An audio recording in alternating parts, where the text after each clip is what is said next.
What is going on, crew? We are back with you on the live feed here with my favorite find of the year. This guy is absolutely crushing it. Everybody, this is Mickle. If you don't know him, I know a lot of you do in our group.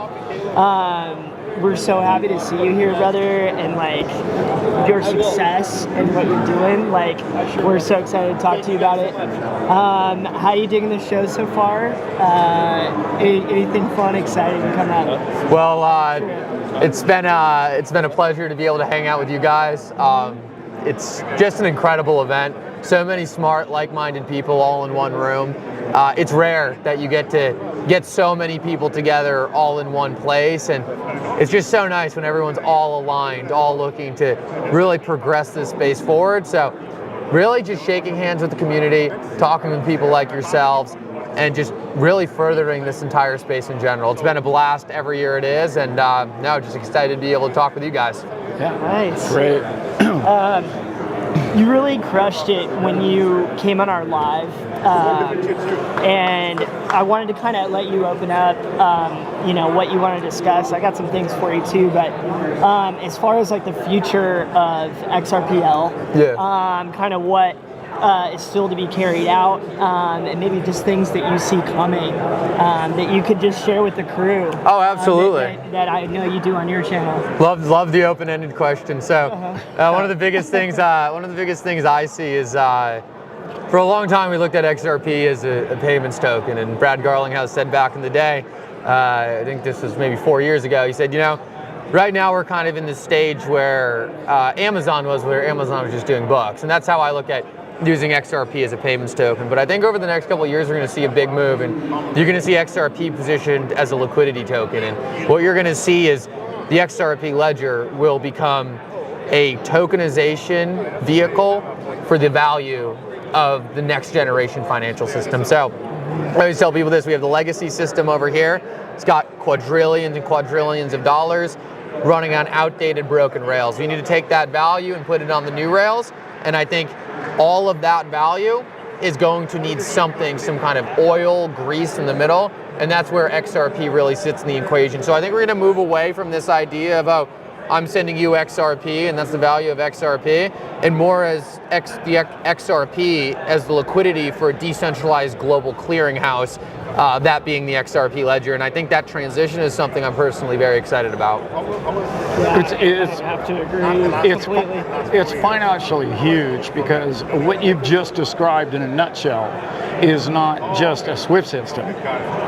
You're talking about what's being transmitted through the SWIFT system and the liquidity and the value of that monetary amount moving from point A to point B. So we don't need any predictions, but if you were to like go out there and say, okay, we're going to be 2 years from now, what is it that you think that that liquidity brings to the world financially? Oh, like yeah, in every industry. So as someone in the financial industry alone, just the process of clearing and sending money and being able to create liquidity between different asset classes, it's so broken. Like, there's no reason you shouldn't be able to do an atomic swap from Tesla stock to Bitcoin to whatever. Yeah. You should be able to hold XRP in a money market. You should be able to hold tokenized Tesla in a DeFi protocol. And right now you just can't, because it's all stuck in these siloed walled gardens. What we're doing is we're recreating public financial infrastructure where all of this value can flow seamlessly and be interoperable with every product in the world. No longer do you have to be a client of this large financial institution with $100 million net worth to be able to get access to things that should be public infrastructure. And it's going to be a turning point in how the entire financial system is architected. And we're just at the very beginning stages of that adoption starting happening. Right now we're seeing stablecoins take off. That's the very early tokenization of fiat currency. The same way we have a craze for that right now, it will then be a craze for the tokenization of equity, then the tokenization of debt, and then the tokenization of more and more of these financial vehicles. And we'll just continue to have those crazes until we move into a world where the entire financial system is tokenized and we have this new system. Yeah. And I'd say we're what? I always say 2 years out, and 2 years goes by. But I mean, it could be as early as what? I know July 15th kind of comes to mind, but I mean, it won't be that soon. But you know, I think the biggest thing we're going to see first is we're going to see a lot more people start to get it. I think a lot of people are going to start to say, you know, outside of this community, which is the forward-looking, very knowledgeable people on this technology, I think you're going to start to see a lot more people start to say, you know what, that's actually happening. And if I don't position myself there soon, it's going to happen and I'm going to miss out on it. Yep. And I think that's going to be your first big wave, right? Because a lot of people are going to say, you know what, I can't afford anymore to do this like slow move in. Like I need to go bite off a chunk and I got to make sure I don't miss this. Yeah. Then the mainstream media will start to pick up on it. Then it will be too obvious to miss. And then you'll start to see a lot of those things really coming into production. And then at that point, you'll be really in that, I guess you want to call it that 2004 era of the internet. Or you had things like 2008 that was a slight derailment, but Apple stock was 3 times higher 2 years later. It wasn't the same 90% drawdown. It was bumps along the way, but so much value coming in just continued to exponentially run to the upside. And it's almost been a blessing that it's been so slow moving. Yes. Instead of this giant dot-com bubble that just popped up in 2 years. Because, you know, what was it, just 3-4 years ago? All we had was, I don't know, Kraken, Coinbase, and I don't know, Binance. Look at it now. You know, how many avenues are there now to buy crypto and get into crypto? I mean, your firm alone, just every way it's coming into the financial back door, side door, and front door. Yeah, and it's going to be bigger and bigger players. Like we're still in the stage right now where, you know, a lot of the traditional players are now saying like we're gonna miss this if we don't start taking these steps very quickly. And I'll tell you right now, one of the most fascinating things I've realized is it's so complicated for them at this point because they just don't have the right engineers, they don't have the right people. They're going to the companies we all know about and saying, we need to work with you to do this. Like we can't do this on our own. Nope. And it's huge validation to say, not only are they saying like, oh, this is very important, but it's so important and so critical. They're like, we don't even have time to do it ourselves. Like we need to work with you and you need to help us before we really miss this. And that says it more than anything. It's so true. It's so true. You had this stat. It was like a fact on your show this week, and I'm so good I wrote it down. Do you remember the 2002 one? Basically, in 2002, there were 560 million internet users in the world. And today, there are 560 million crypto users in the world. Wow. And so that paints a picture. It really paints a picture, and like we can pinch ourselves with how early this still is. It is, and people don't realize, like, and I always tell this to people too. The reason why we all know about this, right, is because of the internet. But imagine if there wasn't social media, right?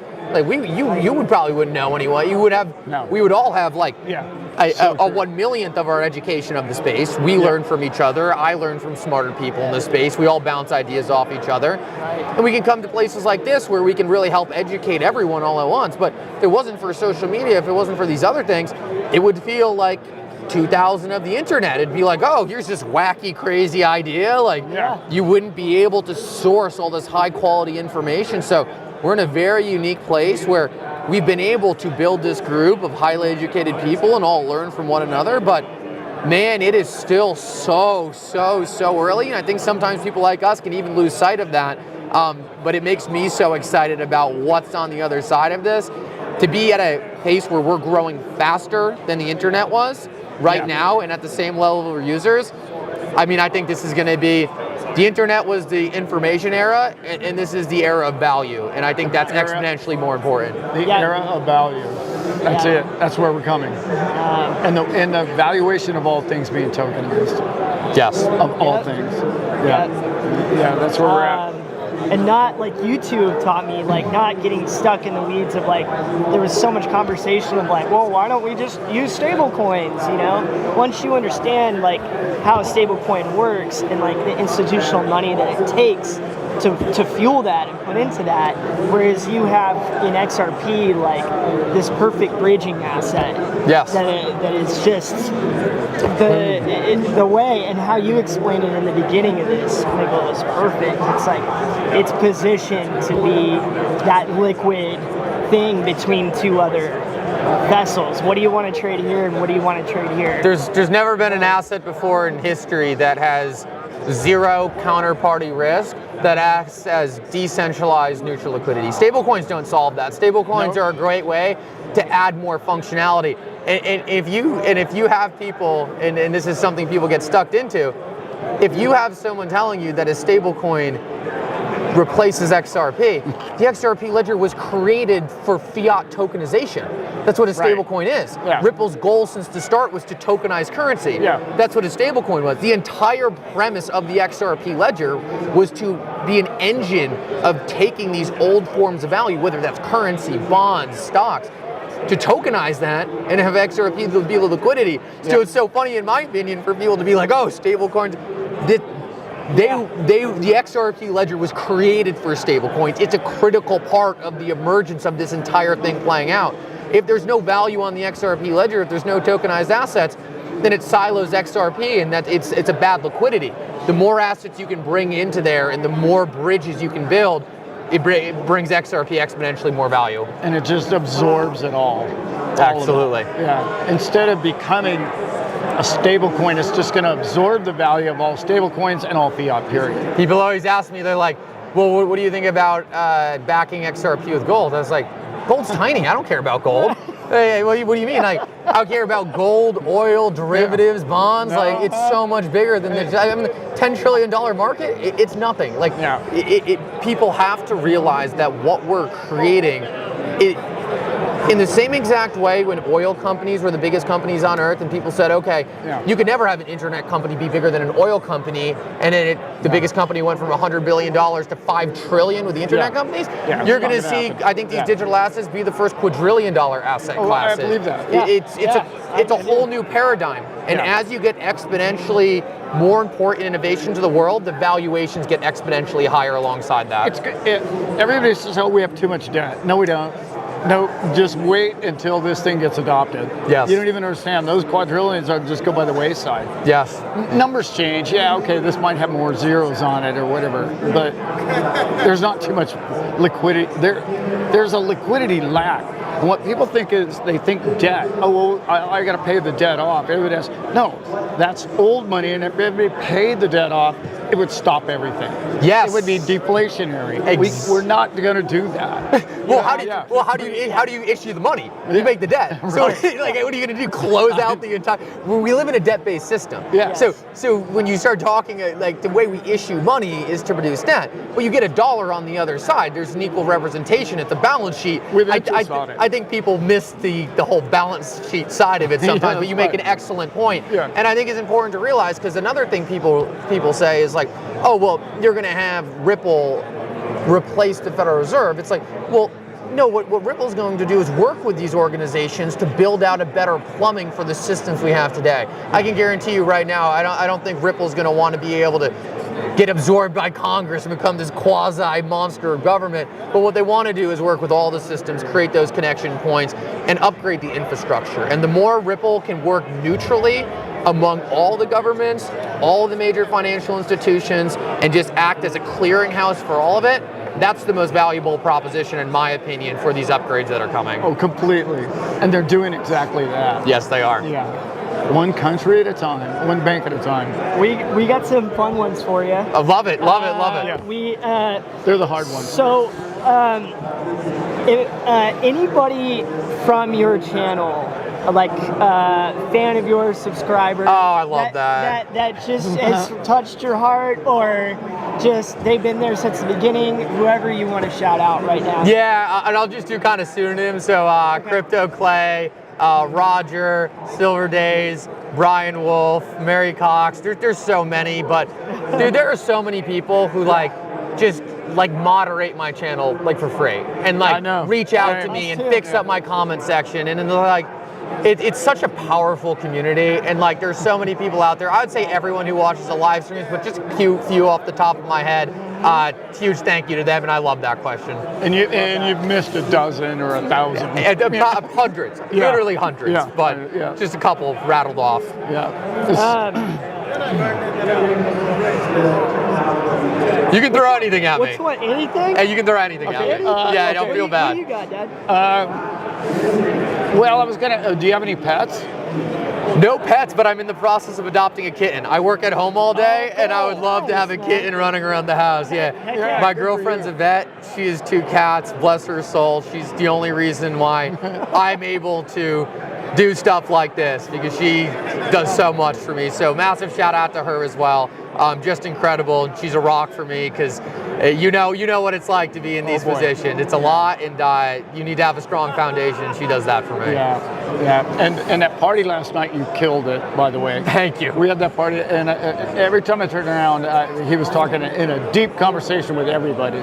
So people ask me, they say, do you get tired of talking to people? And I'm like, absolutely not. No. And I know you're the same way, because people tell me, they're like, I talk with Alan and we'll have an hour conversation. Yeah. And I never thought I would be in a position in my life where people were that excited to be able to have a conversation for me. And one of the things that I find very important is to never lose sight of like how important that is and how valuable it is, and how I can make someone's day just by giving them that time and attention. Yeah. So it's something that always is very important for me. Yeah. So I never get tired of it. I love it. No, me either. I went to the other convention this week, and there were people, Lynn Alden, you know, just brilliant minds. Caitlin Long was there. She was sitting at the table next to me, and I was like, I just want to bother her. I just want to talk with her. I really want to talk with her. I'm not going to do it, but I want to. Now I know how people feel. Yes. When they come here, they're like, oh man, I could talk to Mickle. Do you know Mickle? Go, Alan, can I talk with him? You know? It's like, yeah, man, just go talk to him. Just go do it, man. Yeah, just go for it. So nice, man. Yeah, go talk to him. Come talk to us. I was so glad we got to meet in Florida. Oh, absolutely. That was huge. Absolutely. Huge, man. No, it had been too long. It had been too long. It was incredible. What do you got? We'll do one more fun one. We'll shoot from the heart. You want favorite car, or dream car, or your favorite album of all time? I'll do both. My dream car doesn't exist yet, I'll say. So I'll pull this into another quick story. So the reason I got started in investing is because my grandpa, when I was a freshman in college, he went to me, he's like, look, he's still alive, he's in good health, great man. He said, hey, I was gonna leave you this money when I died, but like, I've made so much money in the stock market myself, like I want you to learn. Wasn't a lot of money, but he bought Amazon on IPO, it turned into a couple $100,000, and he was like, you know, I want you to go learn on your own. So he's like, I'll give you this $5,000 if you could come back, 15-page report, 3 different companies, break them down, why you want to put, I had no idea what I was doing. I did the research, I learned about it, and was hooked instantaneously. I deployed a significant amount of money in Tesla in 2015 and 2016 again. That's where the $5,000 went. Tesla ever since has obviously been a huge winner for me, but because of that like symbolic moment and really like starting this entire career, my dream car is the Roadster whenever that eventually gets released, it's 2-door. So that will be it. I know a lot of people want a more classic car, but for me, just that. Oh no, that was your entry into investing? Absolutely. And my favorite album is a funny one. I would say probably Dark Side of the Moon, Pink Floyd. Yes. Huge Deadhead, huge Pink Floyd fan, huge Sublime fan. Like Big Fish fan. Like classic jam band rock is like what I love. So those music is a big part of like my entire upbringing, and it's a huge thing for me. Even like when you have like a really crazy day, just being able to put on some music, chill out, and like recuperate, it's always a really important part of my routine. That's awesome. Yeah, it's good to get the background on that, because I would have never guessed you as a classic rock guy. Yeah, I dig it. I do. Yeah.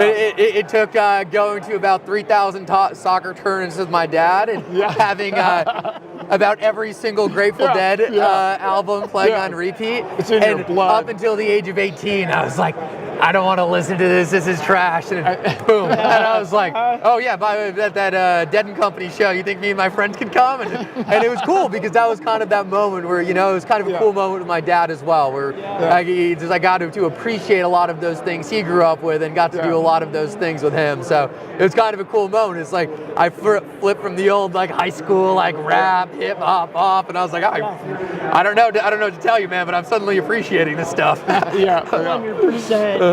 All my favorite bands came from him. It's like Led Zeppelin and Cat Stevens and like Elton John and like all these like just classic artists. I figure you could do an entire 45-minute music show. We could. We got into. What do you got? Well, you were really into a band that, well, Aerosmith for a while. We really got into Aerosmith, so we saw a few of those shows. The usual stuff. Yeah, absolutely. So then we did we got into YouTube too for a while, but it was fun. But the classic rock is always going to be there, man. I know people from my generation before me are like, oh no, the music from the 50s will never fade, and I'm like, it kind of faded. Yeah, it's pretty much gone, dude. Yeah. So you can't say it won't. You just can't. The 70s is too good, man. It's too good. It's good stuff. Last one, we ask everybody this, Mickle. Somebody in your life personally that you love, that has inspired you, that you would love to shout out here, who might see this video. Oh man, there's so many people. I would say, I mean, it's an easy one, but my mom and dad, I'm extremely close to them. Couldn't be more different people. My mom is the most loving, caring person in the entire world. Like, just like totally like anything I ever need, like still shows up to my like apartment randomly on weekends with like breakfast, and just like the most incredible woman in the world. And my dad is just like the hardest worker, built his own company from scratch, mortgage company, worked 24/7, but still always had the time to go play football in the front yard with me and my friends, drive me to every single soccer tournament, swim meet, like was there for me like every moment of it. And like I understand where he is now with like constantly having to grind and work to support, but man, it's just such a huge shout out to them. I could not be more lucky to have people like them in my life, and it's really special to be able to go back and kind of share my own success with them, because it's cool to be able to say, you know, this isn't me, like this is a reflection of you guys, and that's something I'm personally very proud of. And they're very proud of you, I'm sure. Very. Mom and Dad Mickle, great job with this one. Great job, you guys. My brother, we couldn't be happier for you and your success and your voice in this space. Like, I'm so happy I met you for the first time last year at this, and I didn't even know who you were. Everybody's like, hey man, did you meet Mickle? Did you go see him? I'm like, who's that? You know? And they're like, dude, he's awesome, man. You know what I mean? And then he blew up. And then I like watched it. I'm like, oh man, this is like my guy. So it's good. You two are my favorites. This is who I'm watching right here. We have a good chemistry. Absolutely. Thank you so much, brother. Thank you. Anything you ever need. It's always a pleasure, guys. It's always a pleasure. Man. Yeah, thank you so much.